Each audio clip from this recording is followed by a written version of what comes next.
think we can start. I can see people are starting to come online.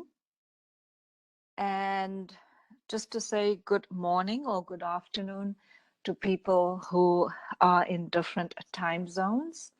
For those of you who have been following this series that we've initiated, we are asking the question, what does the global future look like in different sectors?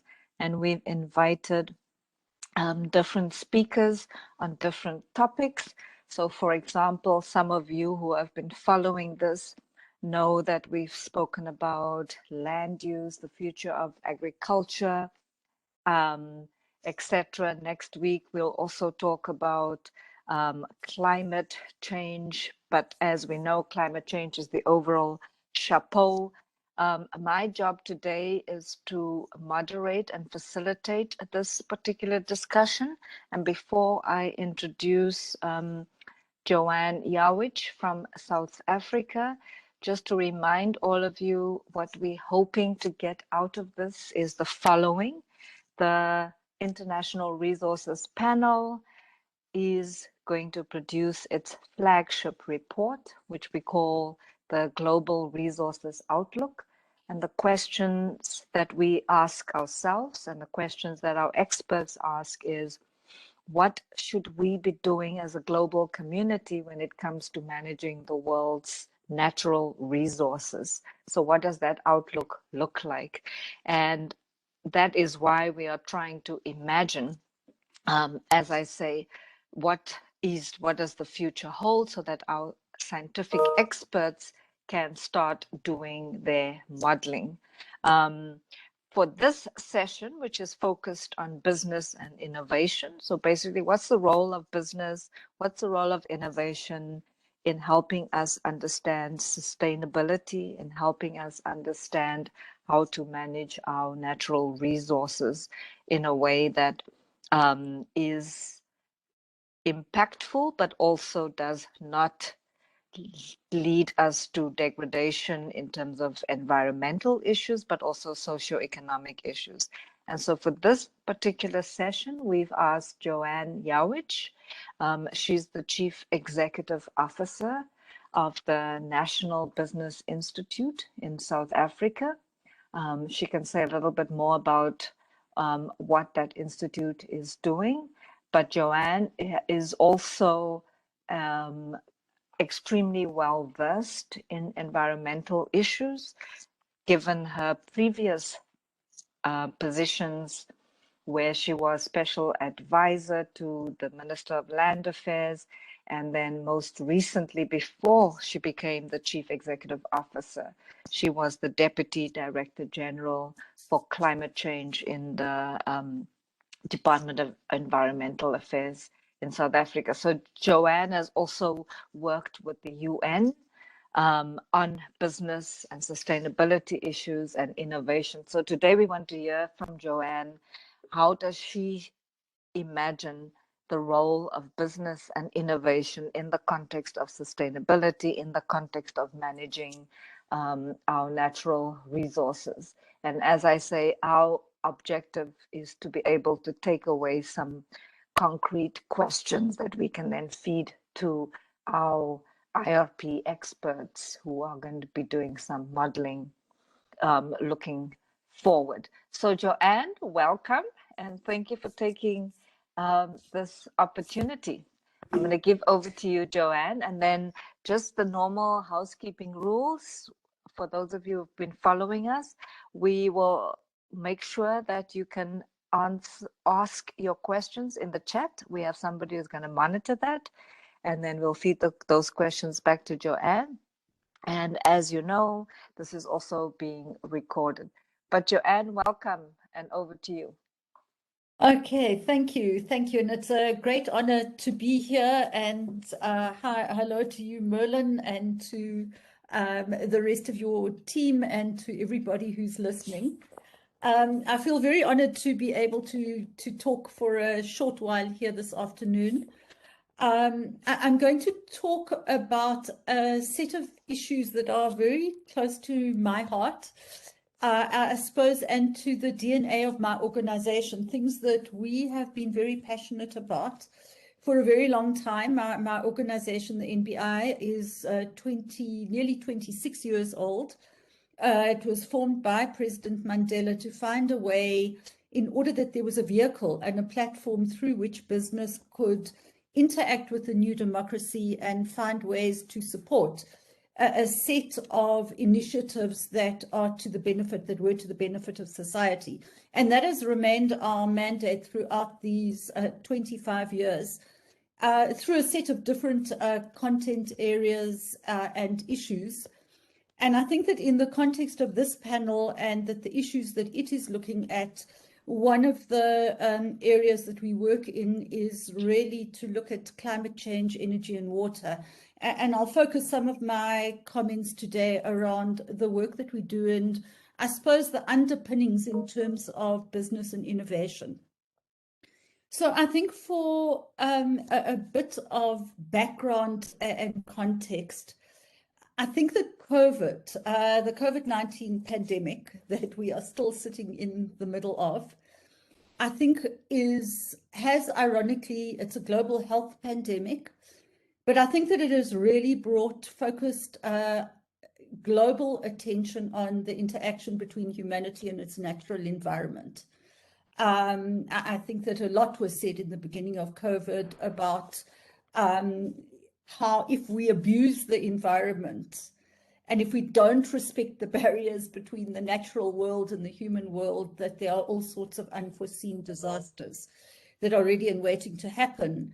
And I think that the initial lockdowns in the beginning of COVID and the positive environmental consequences in terms of air quality and water quality also showed us that the way that we produce and consume is having serious consequences for the environment. And I think that that has been particularly important in the kind of context that we work in South Africa, where we're working in a situation in which, firstly, South Africa has the highest Gini coefficient in the world. It's not a statistic that we are proud of, but it is one that we have to confront and that business has to confront. Secondly, we have very high levels of unemployment and of poverty, and that has obviously been worsened over the last year and a half as the pandemic has taken its toll. And so the questions for business over the last year and a half in South Africa have been very large about how does business, firstly, carry on functioning in this kind of context? Secondly, what is the responsibility of business towards its key stakeholders, its workers and its customers? But beyond that, how do we locate ourselves within the broader society and what should we be doing? And what I want to talk about today is, I think, essentially two initiatives that have taken place in this period that I think have laid the basis for thinking about the role of business and innovation in that context. And for me, I think there are a set of issues around leadership and the role of business that we need to address in this. And for me, there are 4 C's that I think have characterized businesses that have managed to make a positive impact into their context over this period. And the issues for me are firstly courage, the ability to step out alone if you need to, competence, because I think that the resources that business has, the technical capacity, the expertise, the professional abilities are all really important in solution finding. Curiosity. So I think that what we've seen over the last years, that the business leaders who've been willing to ask questions and go to find new answers and to go into places that they didn't think of are the ones who've been most successful. And then lastly, collaboration. The fact that while you're operating in a competitive environment, you also can understand what is the common good and what does it take to work with others in order that what you achieve is a much greater much greater impact and has a systemic impact and is to the benefit of all. So for me, those 4 C's I really think have been qualities that we have used and worked with in different sets of business leaders in order to achieve a set of social good and in order to achieve a set of outcomes for the environment that I think are positive. And just two examples. During COVID in South Africa, the business organizations across the board formed an organization called Business for South Africa, B4SA. And that organization functioned on a completely pro bono basis. Business organizations and companies seconded staff for no benefit at all into B4SA, and B4SA worked with government in a very constrained economic environment in order to be able to address the consequences of the pandemic. So business set up a solidarity fund that was able to mobilize very large amounts of money. It got involved in the early stages of the pandemic in feeding schemes, in being able to set up loan funds that would keep businesses going. It is currently working quite substantially, again, with very large business volunteer support in order to support the government vaccination rollout. In our particular case, one of the things that we identified as an organization that works in the water space is the fact that the issues of hygiene and sanitation became a huge crisis in South Africa during the early stages of the pandemic. And what we identified is that in many informal settlements, in our cities and villages, in rural areas, people had no access to any form of water in order to be able to wash their hands or to be able to keep themselves safe. And clearly sanitizer is expensive and it's very hard to control. So in high traffic township and village areas, you needed a different solution. And so we worked with a team of retired engineers and water experts. And what we did was to working with municipalities and various communities was to do two things. The first was to raise funds in order to invest in boreholes in particular areas, which then allowed people to be able to access water. But in high traffic areas in townships, particularly at taxi ranks and at schools, what we did was to design infrastructure that allowed people to access water and to be able to wash their hands, a handless, footless water dispensing unit that could be placed in areas that would allow people to, as they got onto a taxi, to wash their hands, or as they went into the school to wash their hands.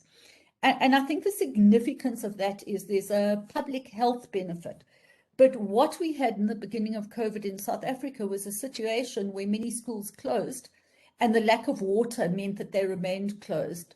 And so, for example, in the Western Cape, we put this infrastructure at early childhood development centers, and that then allowed those facilities to open up again and allow children to start being looked after. And it's a critical issue in our context, because in those deprived areas, what it also meant was children started to be fed again through the feeding schemes that are attached to being able to go to school. So I think a virtuous cycle of win-win through using, on the one hand, technical expertise, on the second hand, secondly, collaboration between business, local municipalities, tribal authorities, and government.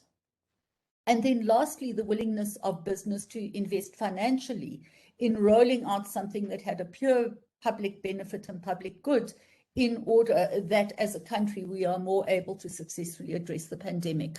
So I thought that that was a useful example of how one can bring together a set of stakeholders, do some thinking, and in the midst of the pandemic, innovate. I think, incidentally, we also were able to manufacture all of this infrastructure locally, and that kept quite a number of small engineering works and small metal works open that would have otherwise had to been forced to close down during the pandemic. So it also, I think, was of benefit in terms of ensuring that companies could function. My second example is a much bigger one, and Merlin, I think it sort of prefigures your climate change conversation next week. But I'm sure, as you all know, South Africa is an energy-intensive economy. And it is also an economy that is very vulnerable to the impacts of climate change. So we are hit with a double whammy in that situation.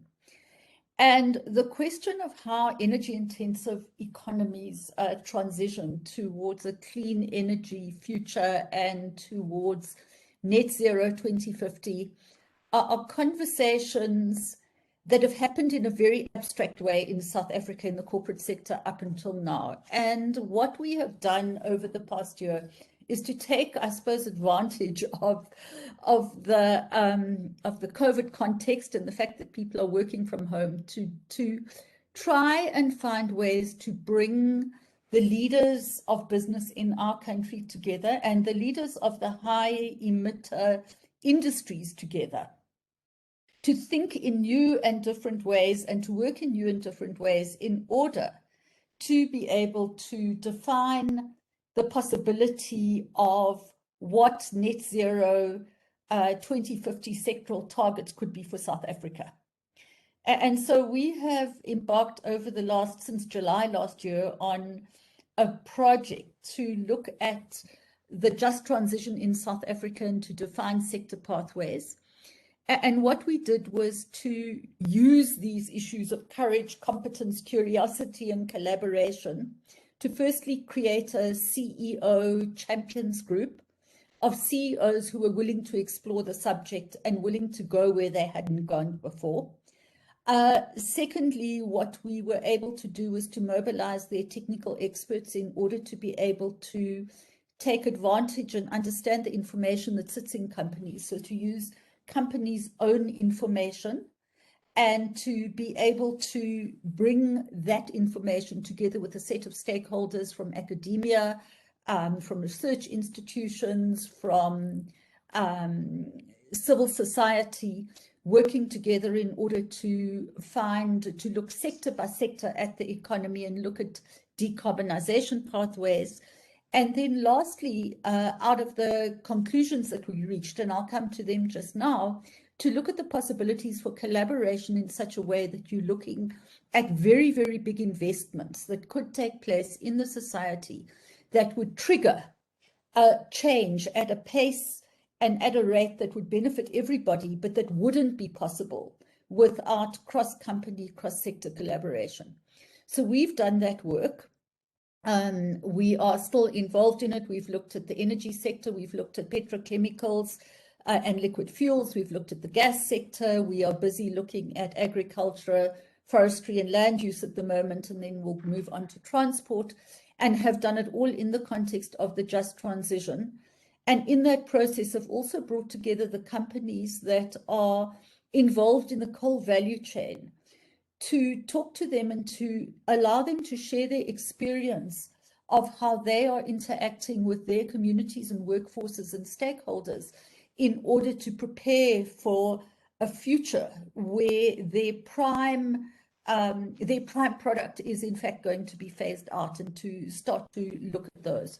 We've done it in a multi-stakeholder way, so I think that collaboration hasn't only been within business, but it's also involved government and the labor movement.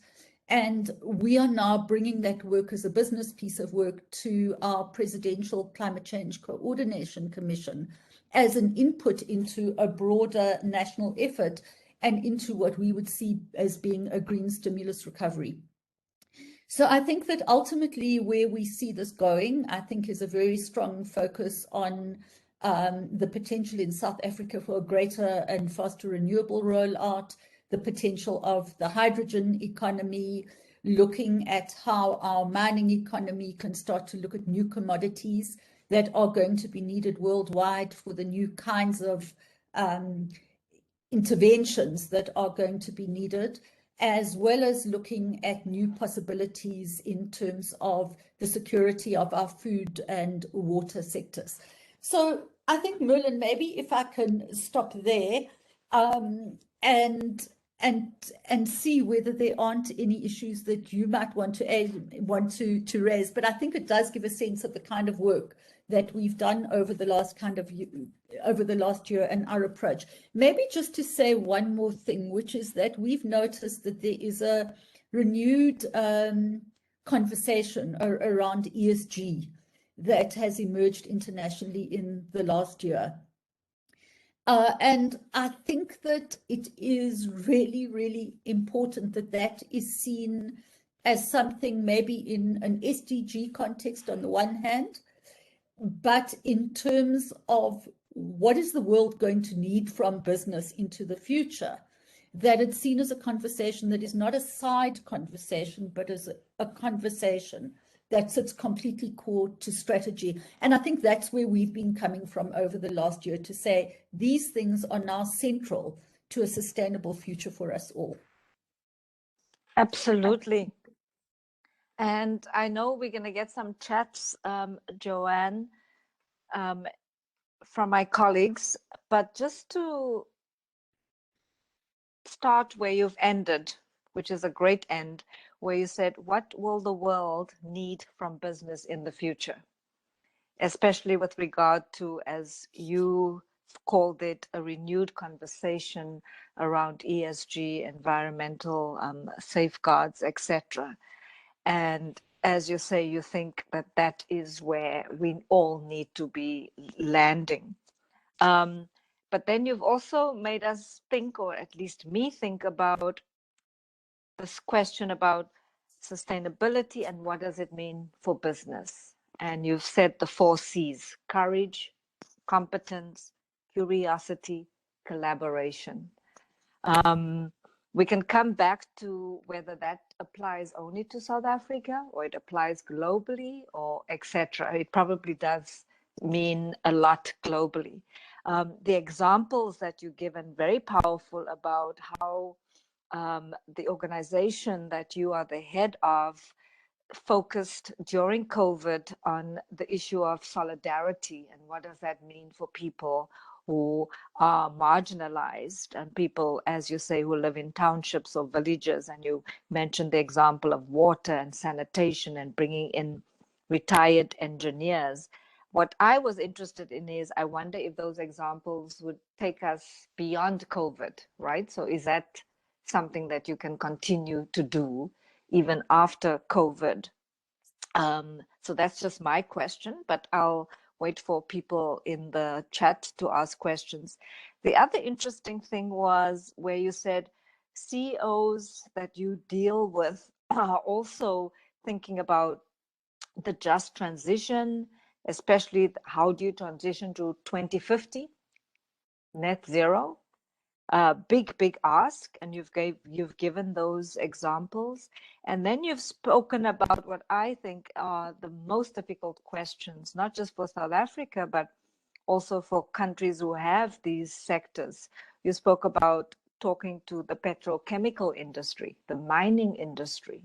So, we know those are the industries where we need to shift. And what does that mean for business?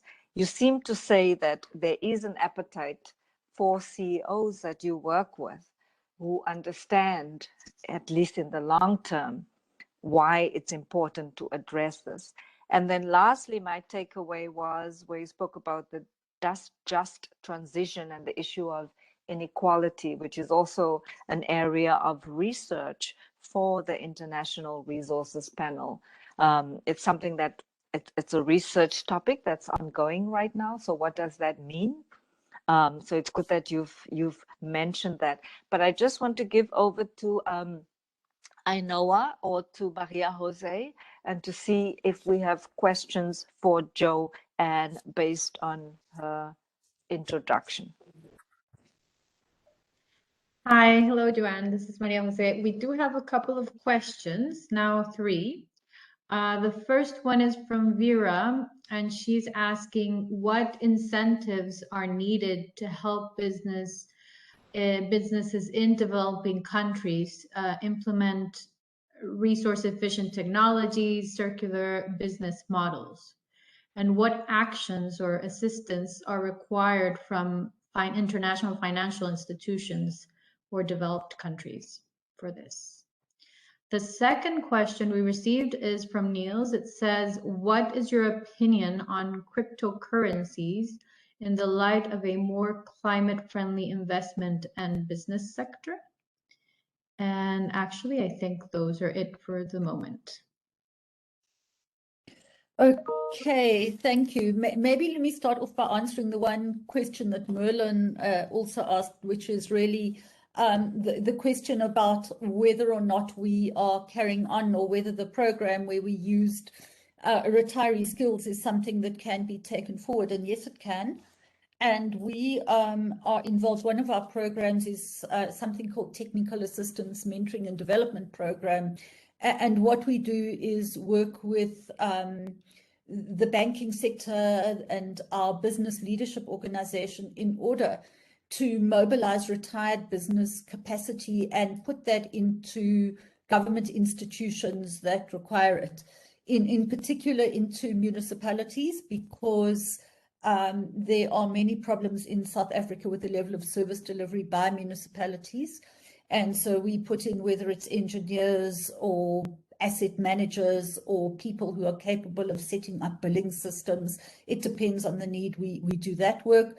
But we are also at the moment putting a set of project management and financial skills into the infrastructure support agency that has been set up by the presidency, that is trying to do work in order to expedite the rollout of social infrastructure in the country, and to roll out that social infrastructure in such a way that, firstly, public-private partnerships can be achieved through that, but also so that the private sector feels comfortable to invest in social infrastructure.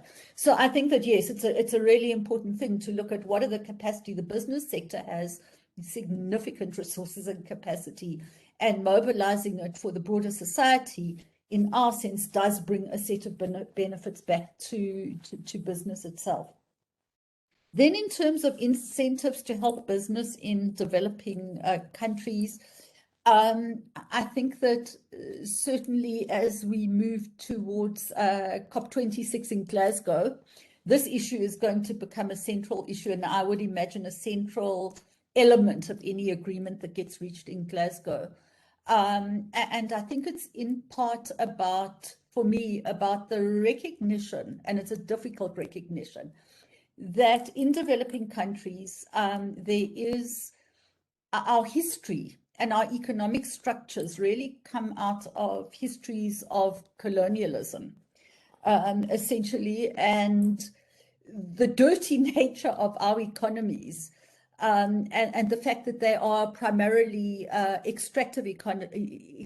commodity extractive economies, comes out of really centuries of history, and that the transformation journeys that we need to walk are difficult and are expensive, and need to be supported, financially in order to be able to take place.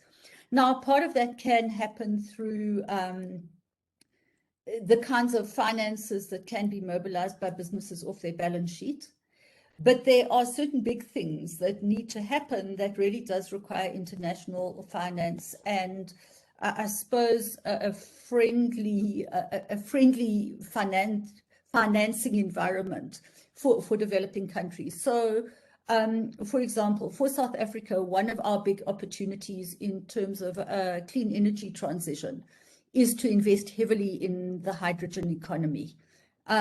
South Africa is uniquely suited to become a big producer of green hydrogen, but given the current state of our economy, it's something that is unlikely to happen without international support. So I think that being able to find the financing instruments that allow, firstly, I think the planning and the feasibility and the preparatory work to take place, and secondly, that looks to the long term in terms of building that kind of infrastructure and supporting developing countries is really critical.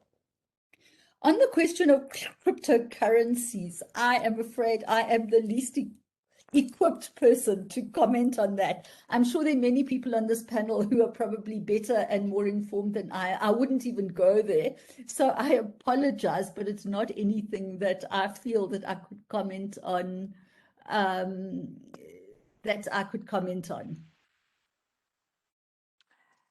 Thanks, Joanne. So I think my takeaway, just based on your responses in terms of how the IRP's research, because remember, this is why we're having these conversations.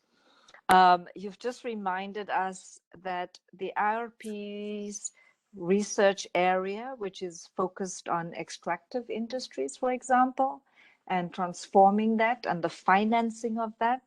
So good that you've mentioned that. You've said that you believe the future in South Africa, maybe it's in other parts of the world, is about investing in what you call the hydrogen economy. So that's an interesting way of phrasing the future, and it could be something that the IRP might want to look at. But then you've also said if that future were to be possible, you would need a friendly financing environment to make it possible. So it's not just having the will, but it's also having the investment to move towards that. And then, you know, you said the very complicated context in terms of moving developing countries towards a more renewable energy and sustainable future, and how can business do that. And then your last comment, which is where you said businesses are actually committed, at least in your context, to investing in what you call the social infrastructure, to move us forward to a plausible future. The cryptocurrencies, we'll come back to that. Maybe that's for Elon Musk, another South African to, we should have invited him to answer that question. But let me go back to Maria Jose and to Ainoa. Any more questions in the chat? No more questions, it seems. Any other thoughts? Do we have Isabella, Maria Jose? I believe she is connected. Yes. Isabella, do you want to come in as our co-chair? I think you need to unmute her, Ainoa.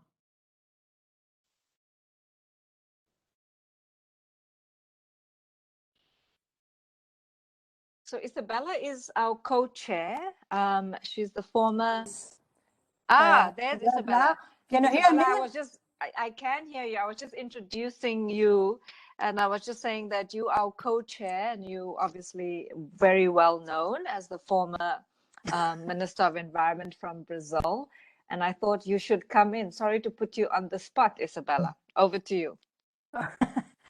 Thank you, Mary. Good morning from Brazil. And I'm very pleased to have the opportunity to join. Thank you very much, Joanne, for your presentation. And I miss too much South Africa. I have really good friends there.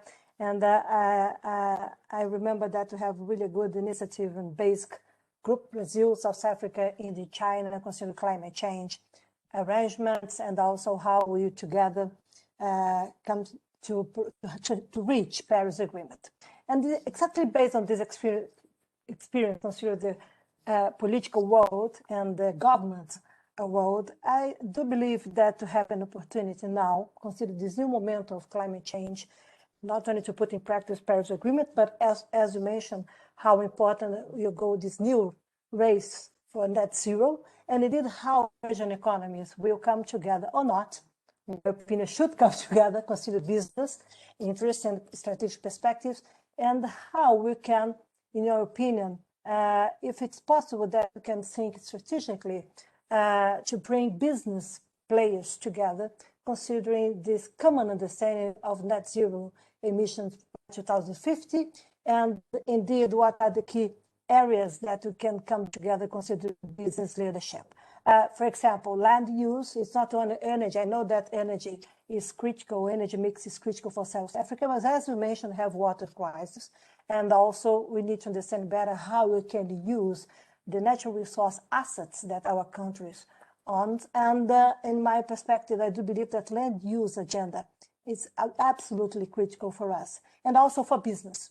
Do you believe that you can come together, bring innovative perspectives, considering not only climate change, but you can bring biodiversity and use natural resource assets or agenda as a bridge to facilitate not only the common understanding how we can come together under the Global South umbrella, but also how we can promote business, how indeed we can go to have income, to raise income, to promote, to have job generation, to use better innovation, how we can share technologies, and how we can have a common understanding, consider the new business perspectives among these different countries. In my opinion, I do believe that we are discussing here this in Brazil, and we're bringing together green finance with private sector.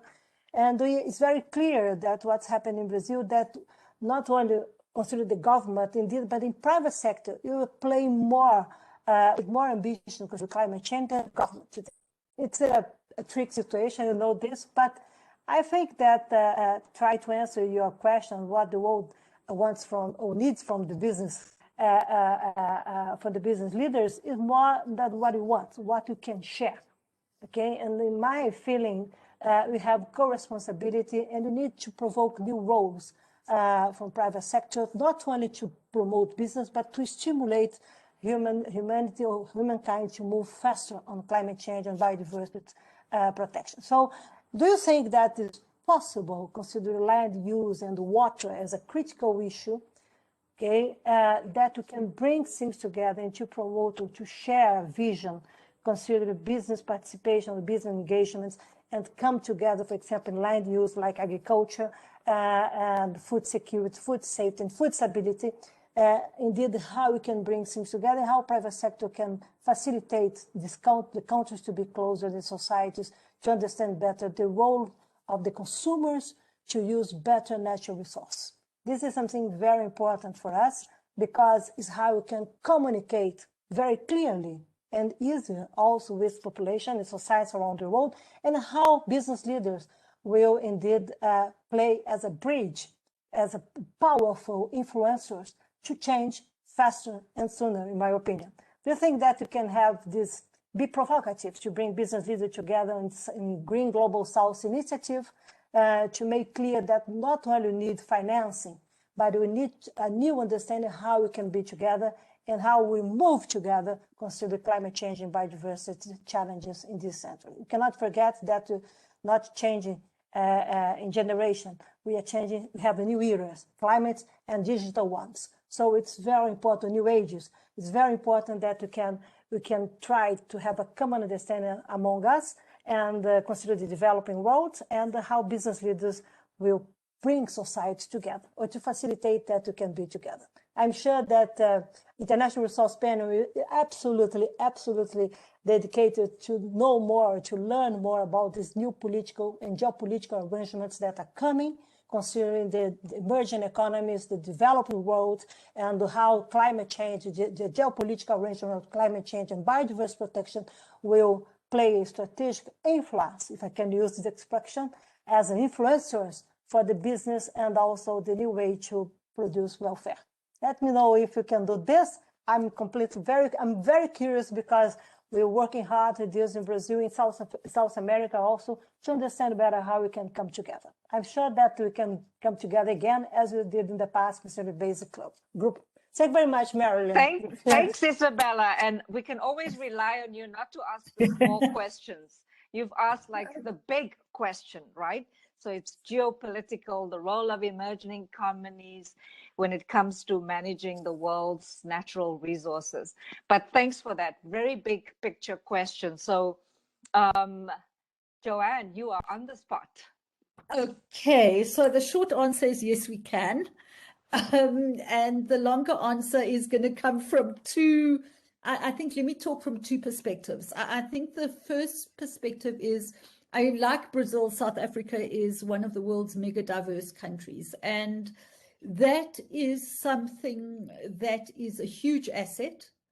It's a huge asset for the planet in terms of biodiversity. It's also a huge asset for poor communities and for people who can see themselves as creating futures in the biodiversity economy. And in another context, I chair the board of our national parks. And there you sit in a situation where you have 21 parks in South Africa that are in the poorest parts of the country, often with very large impoverished communities sitting on the outsides of the park. And the question that we continually ask ourselves and try to respond to is, how does this fantastic biodiversity asset be used in such a way that it can provide a set of livelihoods and a set of a value chain that can ensure that you can actually firstly address poverty, but then ensure that the communities living adjacent to those parks feel vested in the protection of biodiversity. And clearly things like the tourism industry, and there's a lot invested in the tourism industry in those areas, have a very big role to play in ensuring that you see those benefits accruing to the community and starting to look at a virtuous chain that is how the tourism industry and its value chain interacts with communities, provides them with jobs and skills and opportunities, how the communities get access to natural resources in a sustainable way in order that you start to build sustainable livelihoods in our rural areas. And I think there's a lot of scope to do that. In the work that we are doing around climate change, we're currently looking at the agriculture, forestry, and land use sectors. And again, there, the questions that we're looking at, I think, are similar, Isabella, to the issues that you're raising, which is, how do we look at our natural resource base and ensure that we can feed our country and feed people, ensure that we have food security, ensure that there is water security, ensure that that is actually done in a sustainable way and that it is for the benefit of all. And so we're working with our agricultural sector, and one of the issues that we're trying to confront is that because of our unique vulnerabilities to climate change and to the kind of levels of, particularly South Africa is affected by two things. Firstly, by a drought and a drying factor, and secondly, by fire, looking at how you start to work collectively, government, business, and communities working together to address those issues. I think, interestingly, something else that we have seen is that looking forward to the energy transition, we have many of our mining companies in South Africa have very large tracts of land around their mines. And as they start to look at the just transition issues, and as they start to look at how that transition is going to happen, many of them see themselves transforming from coal companies, or a number of them see themselves as transforming into companies that are playing in the renewable space, but also in the energy in the water and agriculture space. And so I think that there is the possibility for some very creative, I think probably initially project level activities to happen, but I think that would be worth sharing at more of a programmatic level internationally and with others. And I think that there's obviously a South-to-South collaboration, I think, would bring huge benefits to all of us. Thank you very much. Thank you very much for your points. Only to add a final comment. I'm sorry, Mary, I was in the meeting with China. Okay, and discuss exactly this, the bilateral cooperation between Brazil and China on sustainable agriculture and what is coming. We're really fascinated with private sector fully engaged in the financial sector. It was very interesting. But only to add a comment here, I think that in mining, we can have a really good partnership between Brazil and South Africa, considering the scope 3 of carbon mitigation. This is a big challenge that you know that you have, and developing economies. And Marilyn, it's very important to understand that this scope 3, the role of natural resource management, okay, to impact, to be efficient, how we can minimize the emissions of the scope 3 of the mining sector. This is absolutely precious and critical for the mining business in the future. So I think that is really a huge opportunity. As you mentioned, tourism also, and also biodiversity. It is the bridge that you bring us together. Thank you very much. It was my pleasure to see you. Okay. And Mary, Enjoy. No, I have to go to United States now. I was in China, now I'm in South Africa. I have to go to United States. No, but It's unbelievable. It's unbelievable. I'm sorry. Isabella, thank you so much, because you've given that bigger picture, and you've also allowed Joanne to remind us of the two things which is important to our research, as you said, the biodiversity issue. And Joanne mentioned the issue of national parks and what that means in the context of biodiversity for livelihoods and value chains, which is an important research area for us, as you know, Isabella. And then the mining and the extractive industry, which remains an important issue for us, and which is plagued with a lot of social, economic, and political issues, which Joanne, you have mentioned. But I know I still have colleagues who are wanting to ask questions.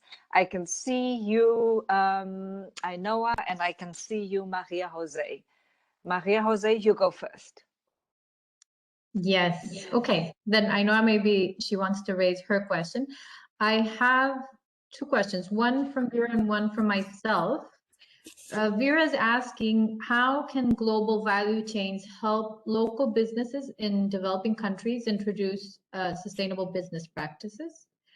And I would like to know, what do you think could be an effective incentive for businesses in countries like South Africa to promote sustainable consumption? And then I'll send it over to Ainoa, sorry, after your responses, sorry.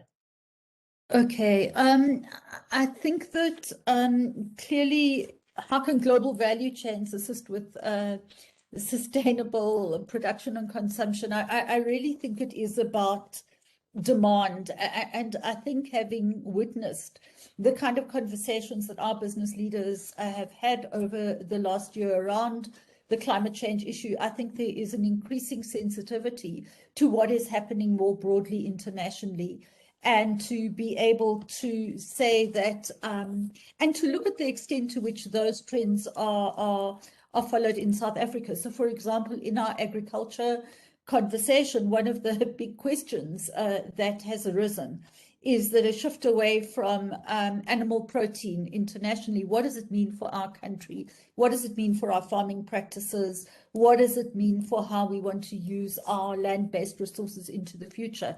Becomes a very important question. And I think that that issue of international demand, while it doesn't impact us initially or directly in the short run, in the longer run, it provides very important signals for a country like South Africa as to where the future and the issues in the future are coming. And I would like to think that in our own business sector, there's a considerable degree of innovation that is very important in terms of also contributing into the international world. So you've got companies like Unilever in South Africa, I know, have tested a whole lot of their community interactions and community interventions have been piloted in our context and then get taken out into a broader business world and into a broader business environment. In terms of effective incentives, I think it's around sustainable consumption. I mean, the one intervention, it's about price signals, I think, ultimately.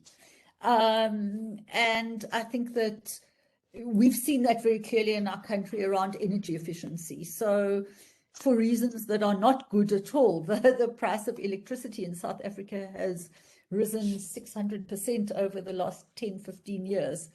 And what that has resulted in is obviously an increased willingness on the part of business of all sizes to be able to power themselves, to use less energy, to use it more efficiently, to invest in energy efficient resources, to invest in renewables in order to power their infrastructure, because the price signal means that it becomes something that is so much cheaper and so much effective for them. And in a situation with something like energy efficiency, where your first level of interventions actually cost you virtually nothing, it becomes something that is a no-brainer. So I think that the price signals are really, really important.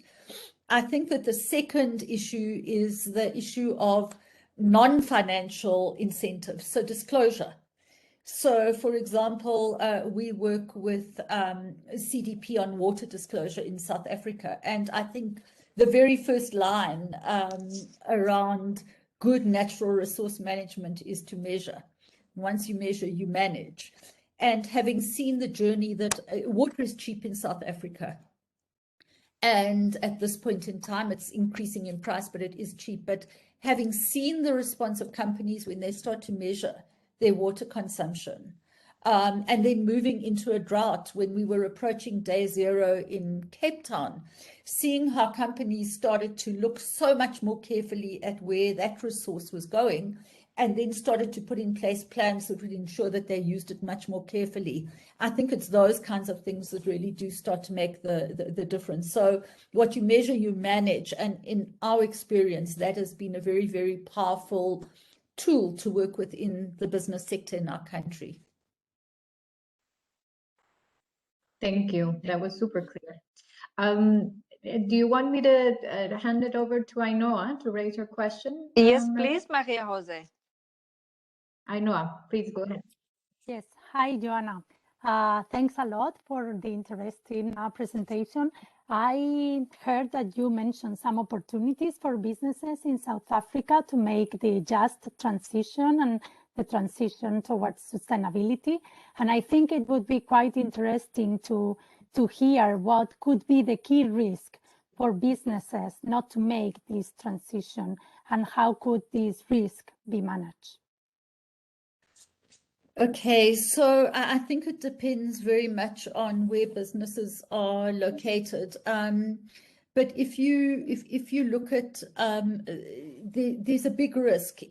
I think that what companies in South Africa in the energy intensive sectors, and particularly in the mining industry or the energy industry, are confronting, and I think that the international investor movement has had quite significant impact on South African companies as well as activist groupings in South Africa, is the risk of stranded assets. And I think that there is a very high awareness in our country that if we continue to do what we have always done, A, you won't be able to get the investment that would allow those kinds of activities to take place, but B, if you invest, you aren't going to get the kinds of returns that you once would have. And our banking sector and our finance sector, including our asset managers and the long-term investors, are also part of the international conversation and part of the international process, and are very reluctant to invest in infrastructure that has a sell-by date that is too close into the future. So I think that South African business is very alive to that reality, and I think that the conversations that we've been having around transition are really coming out of the fact that we are part of the global economy. Climate change affects us in the same way as everybody else. And I think that there is a very, very clear understanding that change is coming, and you can follow behind it or you can get ahead of it. And I think there's a strong sense from South African business that it wants to get ahead.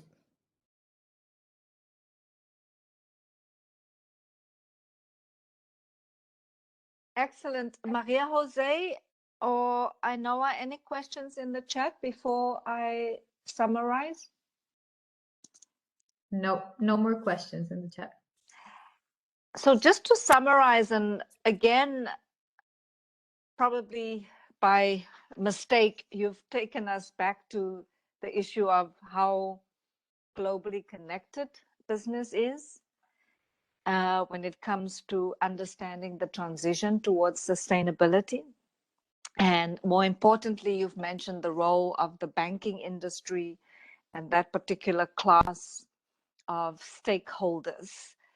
And it is actually something that the IRP, but also the UN, and Joanne, I know you're involved in the UN Global Compact, for example, that we're looking at. So that's a big takeaway for me, which is that interconnectedness between businesses in South Africa or wherever they are in different parts of the world, and how the transition can happen. And then linking that to the local, which was that question from our colleague, which is what's the role of business when it comes to local? So, small, medium enterprises, the SMEs. And I think that you also dealt with very well. And it is something that we as the IRP, we also thinking about how to go from the big picture to more local. So that's my takeaway. Your example of Unilever, who's doing this work, working with communities, again, something for us as the IRP to think about. How do we engage business, or ask the question, what can business do to work at a very local level? The other thing that you've mentioned, which is sort of a regulatory issue, which is about price signals, disclosure, and how business responds to that in the context of our work as the IRP.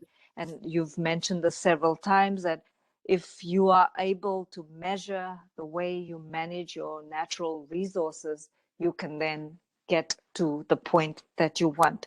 So I think that was useful. You mentioned the way that companies started measuring their water consumption in the context of Cape Town and the drought or the lack of water that they faced. And then another takeaway from me before I give over to Ainoa and or Maria Jose for their takeaways was, I'm going to come back to the issue of business and leadership. I don't know how we measure your 4 C's. So, the courage, the competence, the curiosity, the collaboration, because as you know, as the IRP, we try to produce some kind of measurement. But for those of our colleagues who are on this call, it's probably a challenge. How do we measure those leadership 4 C's, and how can we then say that given these 4 C's, it has led us to a particular end result? And then lastly, to say that bringing it back to the bigger picture in terms of the United Nations, which is the COP26 in Glasgow, and then also the green stimulus recovery issue that you mentioned, which is also on our radar. And then finally, I know Isabella has left the call because she had to leave, is the issue of, is there something that the IRP can do when it comes to, I think you and Isabella mentioned it, the global south or emerging economies, and, do we need to do some research there? We obviously have the conversation, we know we have our intuition, but is there something to be done there? Joanne, any last words from you just for us as the IRP? Like I say, we are a research institution and we want to be able to know what are the questions and how we should proceed to answer those questions.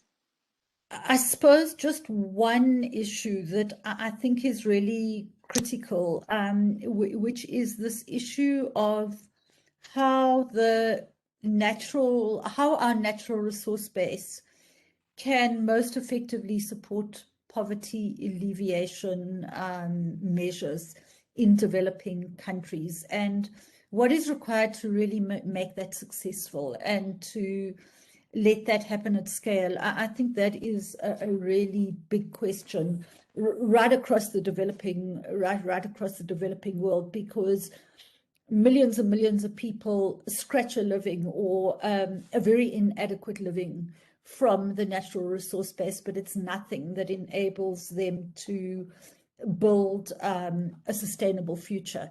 And I think that is really a central question in our own context. It is I suppose, a conversation around land reform, about redistribution of resources, but I think it is also a question around policies and policies around price signals, around social welfare.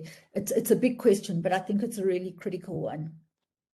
That's actually a good way to end this conversation, because it is an area of research and inquiry for us, Joanne. So we'll probably get back to you and your network on how we can start asking that question, but more importantly, as you say, address that question in a fundamental way.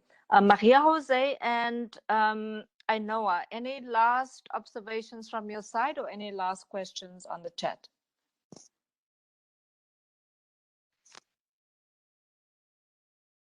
I'm just checking, and I do not have anything else here on the chat.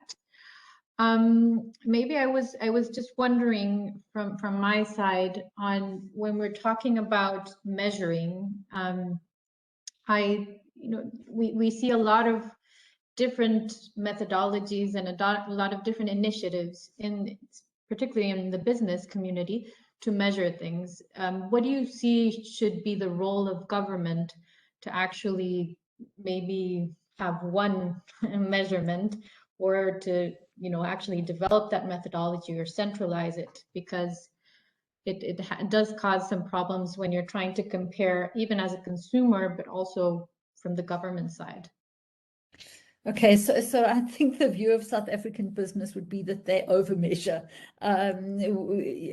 South Africa has been at the forefront of developing corporate disclosure at a whole lot of levels, and ensuring that there are very rigorous listing requirements that require very high levels of disclosure from companies. And so I think there's a very strong appetite in our context for single systems, because at the moment companies report into multiple places on the same things in very slightly different ways. So if you were to ask any of our members about that, they'll say they would much rather have a single reporting channel and ensure that everything is reported there. Whether that is a feasible thing to do, I don't know, because you're talking about national systems, you're talking about global systems, you're talking about some that relate to listing requirements, you're talking about some that are voluntary. It's a complex area. We have worked with the World Business Council on Sustainable Development. They've done some work on looking at how you can start to simplify reporting frameworks, and we participated from South Africa in order to provide a case study and to start to look at those solutions. So we are interacting with the WBCSD around the results of the work that they've done, and our member companies have found that very useful. Great, thanks. Ainoa, last word before I say thank you to everybody. Ainoa, I think we are on time now, us. so yeah, maybe you go ahead, Madeline. Thank you. Thank you. So Joanne, just to say thank you wherever you are. I don't know if it's Johannesburg or Cape Town. Johannesburg. But thank you so much for accepting this invitation. I think we've got a lot of good, what I'm calling pathways to give to our experts and our researchers as we chart our new research agenda. And if you don't mind, we will get back to you probably as somebody who can help us share some of your ideas and the examples that you've given. So all of which is to say thank you to Joanne Yawitch, the Chief Executive Officer from the National Business Institute. And then also thank you to all of you who stayed with us for this past hour. And for those of you who's following the International Resources Panel, we're having our 27th IRP meeting in a few weeks. And for full transparency's sake, we will try to use a lot of the ideas that have come out here to inform our new strategic planning exercise, which is basically what research areas should we be focusing on going forward. So thanks a lot, Joanne, and thank you to everybody else. Have a good day. Thank you.